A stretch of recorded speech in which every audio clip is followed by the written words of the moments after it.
I'd like to tell you about the strangest secret in the world. Some years ago, the late Nobel Prize-winning Dr. Albert Schweitzer was being interviewed in London, and a reporter asked him, "Doctor, what's wrong with men today?" And the great doctor was silent a moment, and then he said, "Men simply don't think." It's about this that I want to talk with you. We live today in a golden age. This is an era that man has looked forward to, dreamed of, and worked toward for thousands of years. But since it's here, we pretty well take it for granted. We in America are particularly fortunate to live in the richest land that ever existed on the face of the earth, a land of abundant opportunity for everyone. But do you know what happens? Well, let's take 100 men who start even at the age of 25. Do you have any idea what will happen to those men by the time they're 65? These 100 men who all start even at the age of 25 believe they're going to be successful. If you asked any one of these men if he wanted to be a success, he'd tell you he did.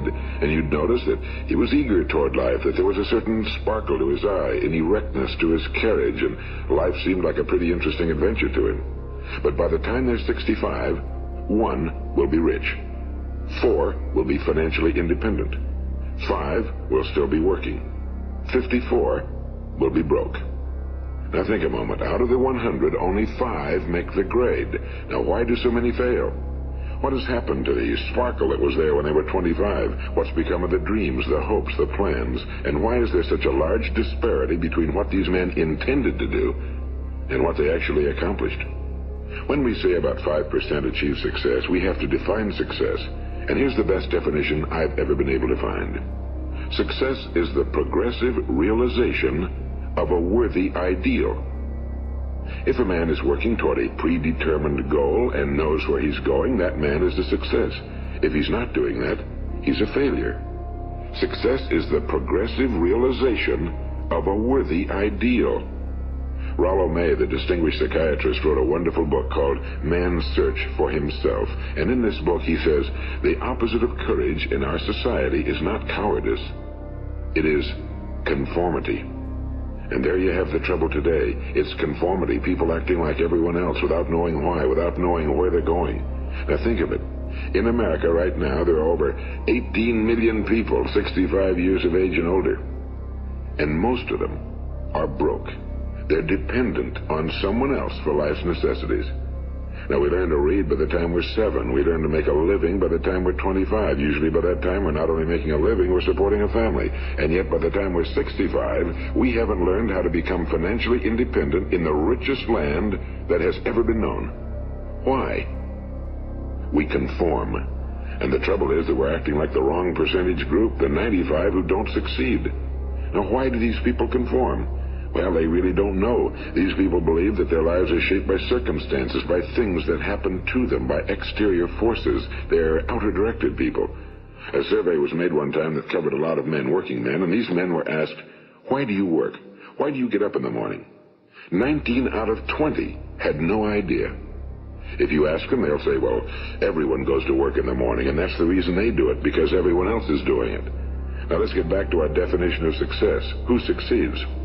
The only person who succeeds is the person who is progressively realizing a worthy ideal. He's the person who says, I'm going to become this, and then begins to work toward that goal. I'll tell you who the successful people are. A success is the school teacher who's teaching school because that's what he or she wants to do. The success is the woman who's a wife and mother because she wanted to become a wife and mother and is doing a good job of it. The success is the man who runs the corner gas station because that was his dream. That's what he wanted to do. The success is the successful salesman who wants to become a top-notch salesman and grow and build with his organization. A success is anyone who is doing deliberately a predetermined job because that's what he decided to do deliberately. But only 1 out of 20 does that. That's why today there isn't really any competition unless we make it for ourselves. Instead of competing, all we have to do is create. You know, for 20 years, I looked for the key which would determine what would happen to a human being. Was there a key I wanted to know which would make the future a promise that we could foretell to a large extent? Was there a key that would guarantee a person's becoming successful if he only knew about it and knew how to use it? Well, there is such a key, and I found it. Have you ever wondered why so many men work so hard and honestly without ever achieving anything in particular, and others don't seem to work hard and yet seem to get everything? They seem to have the magic touch. You've heard them say that about someone. Everything he touches turns to gold. And have you ever noticed that a man who becomes successful tends to continue to become successful? And on the other hand, have you noticed how a man who's a failure tends to continue to fail? Well, it's because of goals. Some of us have goals, some don't. People with goals succeed because they know where they're going. It's that simple. Think of a ship leaving a harbor, and think of it with the complete voyage mapped out and planned. The captain and crew know exactly where it's going and how long it'll take. It has a definite goal. Now, 9,999 times out of 10,000, it will get to where it started out to get.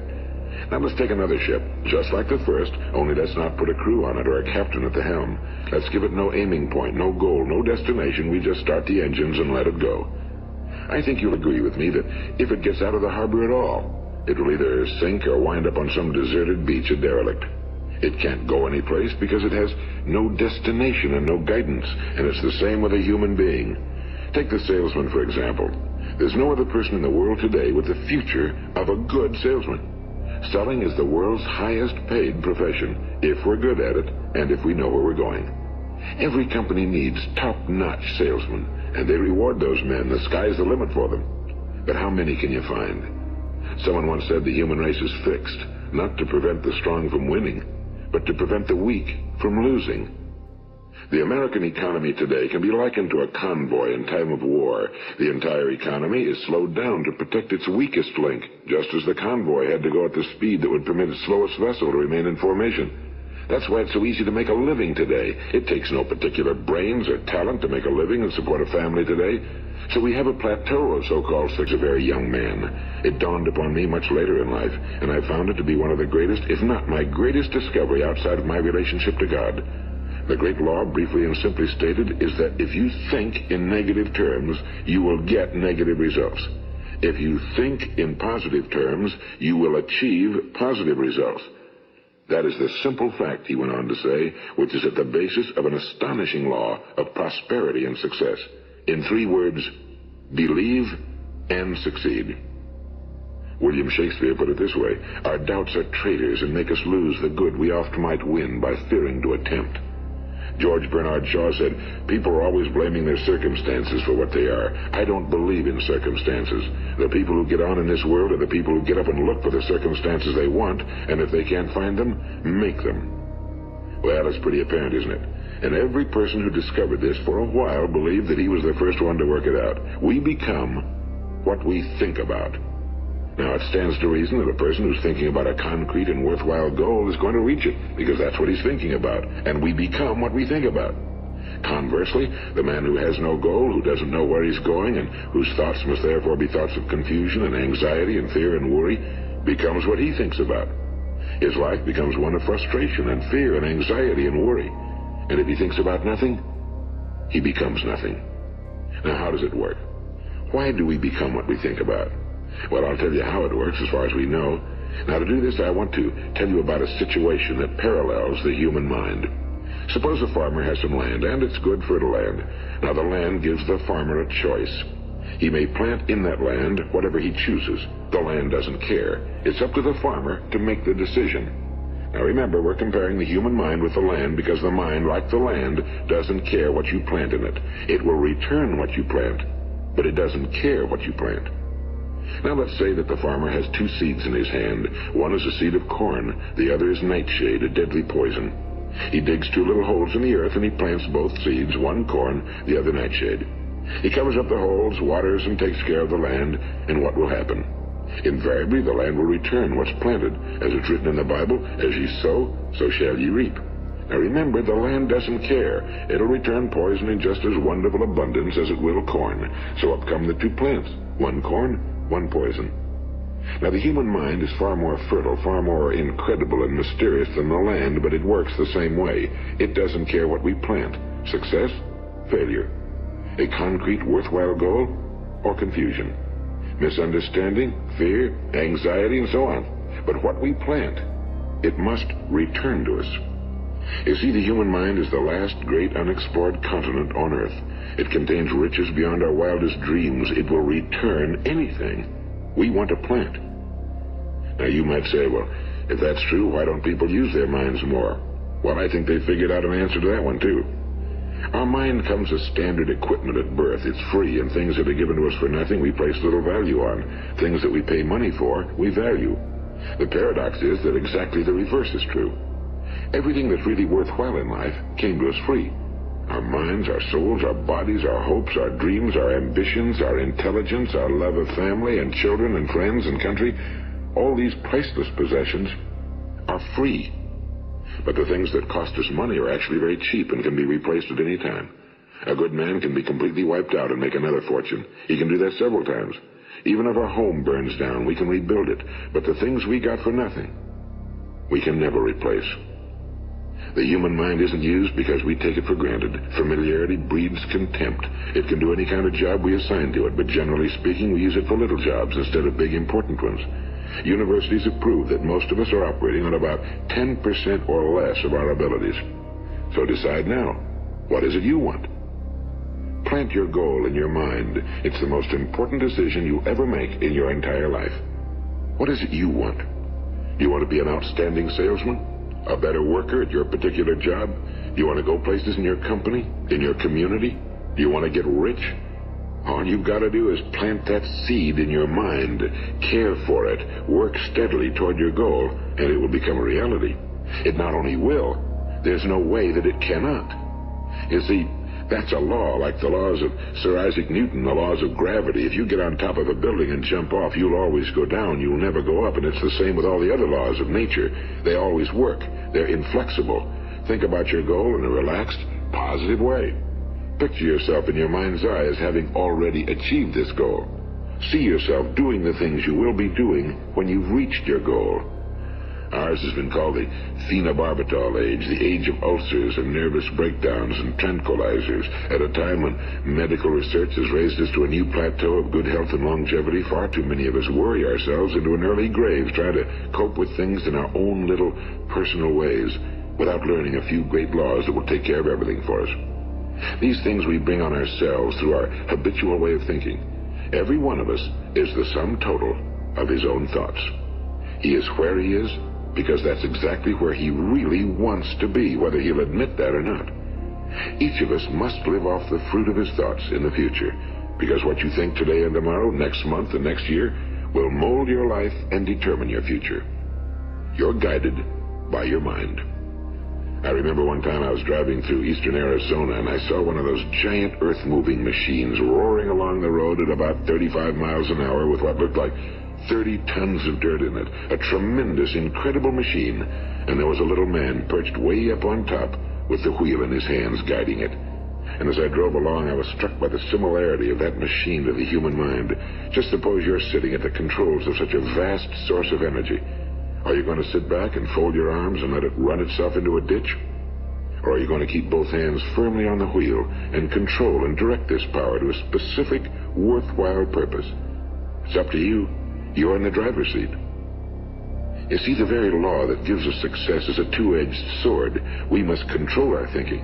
The same rule that can lead a man to a life of success, wealth, happiness, and all the things he ever dreamed of for himself and his family. That very same law can lead him into the gutter. It's all in how he uses it, for good or for bad. This is the strangest secret in the world. Now, why do I say it's strange, and why do I call it a secret? Actually, it isn't a secret at all. It was first promulgated by some of the earliest wise men, and it appears again and again throughout the Bible, but very few people have learned it, understand it. That's why it's strange, and why for some equally strange reason it virtually remains a secret. I believe that you could go out and walk down the main street of your town and ask one man after another what the secret of success is, and you probably wouldn't run into one man in a month who could tell you. Now, this information is enormously valuable to us if we really understand it and apply it.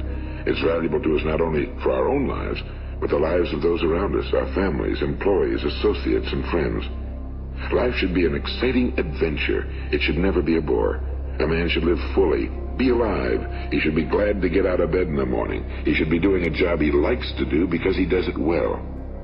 One time I heard Grove Patterson, the great late editor-in-chief of the Toledo Daily Blade, make a speech, and as he concluded his speech, he said something I've never forgotten. He said, "My years in the newspaper business have convinced me of several things.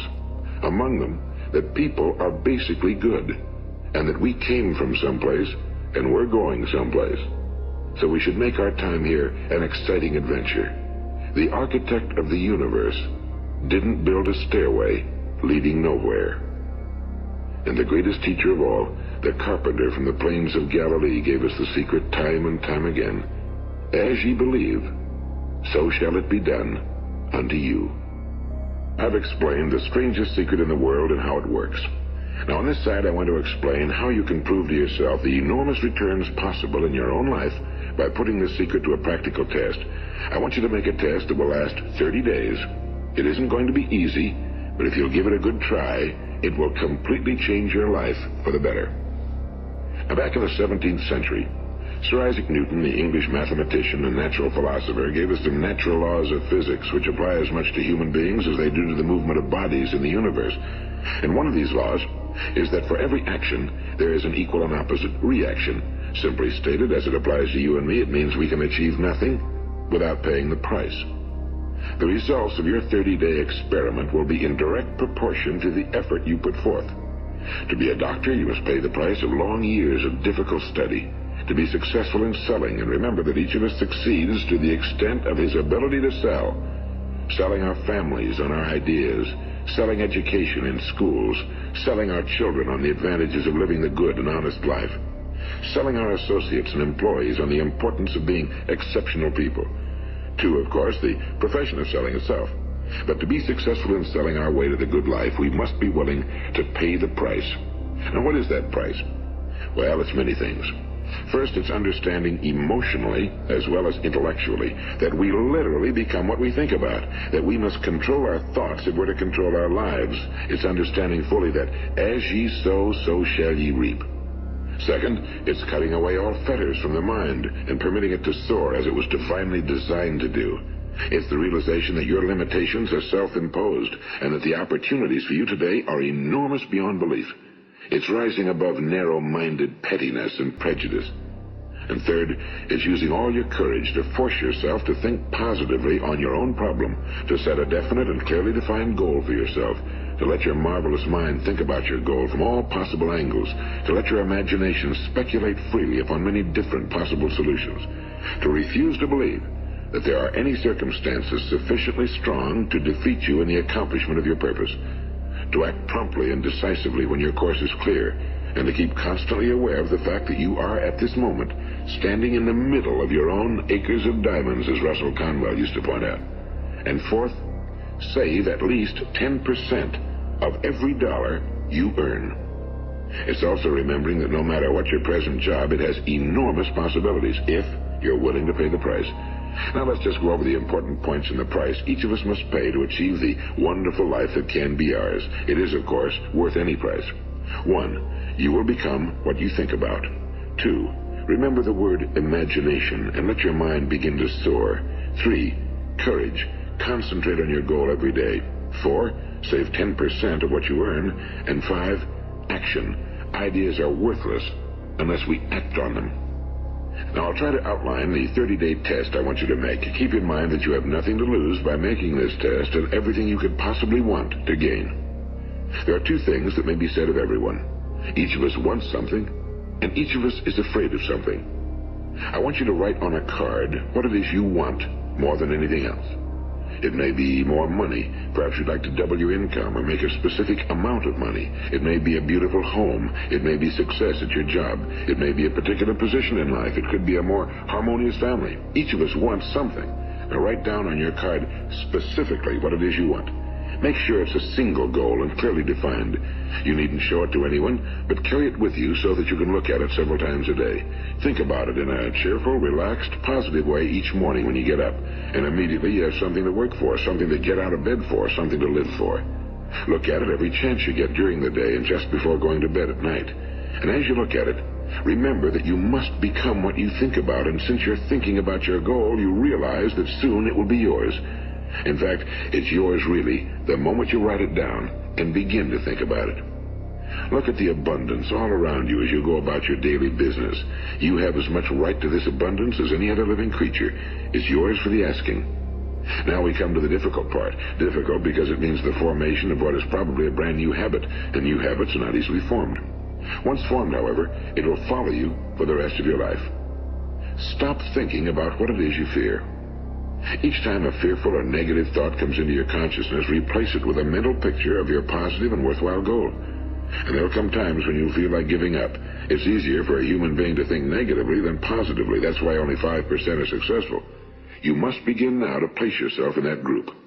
For 30 days, you must take control of your mind. It will think about only what you permit it to think about.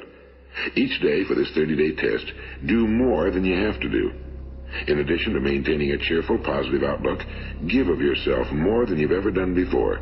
Do this knowing that your returns in life must be in direct proportion to what you give. The moment you decide on a goal to work toward, you're immediately a successful person. You are then in that rare and successful category of people who know where they're going. Out of every 100 people, you belong to the top 5. Don't concern yourself too much with how you're going to achieve your goal. Leave that completely to a power greater than yourself. All you have to do is know where you're going. The answers will come to you of their own accord and at the right time. Remember these words from the Sermon on the Mount, and remember them well.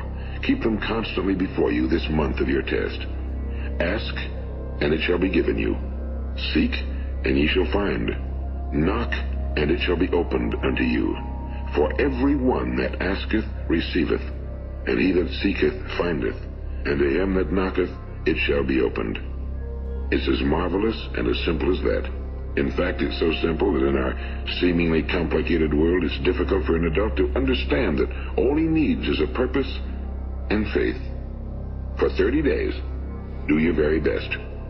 If you're a salesman, go at it as you've never done before, not in a hectic fashion, but with the calm, cheerful assurance that time well spent will give you the abundance in return you deserve and want. If you're a homemaker, devote your 30-day test to completely giving of yourself without thinking about receiving anything in return, and you'll be amazed at the difference it makes in your life. No matter what your job, do it as you've never done it before for 30 days. And if you've kept your goal before you every day, you'll wonder and marvel at this new life you've found. Dorothea Brand, the outstanding editor and writer, discovered it for herself and tells about it in her fine book, Wake Up and Live. Her entire philosophy is reduced to the words, act as though it were impossible to fail. She made her own test with sincerity and faith, and her entire life was changed to one of overwhelming success. Now, you make your test for 30 full days. Don't start your test until you've made up your mind to stick with it. You see, by being persistent, you're demonstrating faith. Persistence is simply another word for faith. If you didn't have faith, you'd never persist. If you should fail during your first 30 days, by that I mean suddenly find yourself overwhelmed by negative thoughts, you've got to start over again from that point and go 30 more days. Gradually, your new habit will form until you find yourself one of that wonderful minority to whom virtually nothing is impossible. And don't forget the card. It's vitally important as you begin this new way of living. On one side of the card, write your goal, whatever it may be. On the other side, write the words we've quoted from the Sermon on the Mount. Ask, and it shall be given you. Seek, and ye shall find. Knock, and it shall be opened unto you. Nothing great was ever accomplished without inspiration. See that during these crucial first 30 days, your own inspiration is kept at a peak. And above all, don't worry. Worry brings fear, and fear is crippling. The only thing that can cause you to worry during your test is trying to do it all yourself. Know that all you have to do is hold your goal before you. Everything else will take care of itself. Remember also to keep calm and cheerful. Don't let petty things annoy you and get you off course. Now, since making this test is difficult, some will say, why should I bother? Well, look at the alternative. No one wants to be a failure. No one really wants to be a mediocre individual. No one wants a life constantly filled with worry and fear and frustration. Therefore, remember that you must reap that which you sow. If you sow negative thoughts, your life will be filled with negative things. If you sow positive thoughts, your life will be cheerful, successful, and positive. Now, gradually, you'll have a tendency to forget what you've heard on this recording. Play it often. Keep reminding yourself of what you must do to form this new habit. Gather your whole family around at regular intervals and listen to what's been said here. You know, most men will tell you that they want to make money without understanding the law. The only people who make money work in a mint. The rest of us must earn money. This is what causes those who keep looking for something for nothing or a free ride to fail in life. The only way to earn money is by providing people with services or products which are needed and useful. We exchange our time and our product or service for the other man's money. Therefore, the law is that our financial return will be in direct proportion to our service. Now, success is not the result of making money.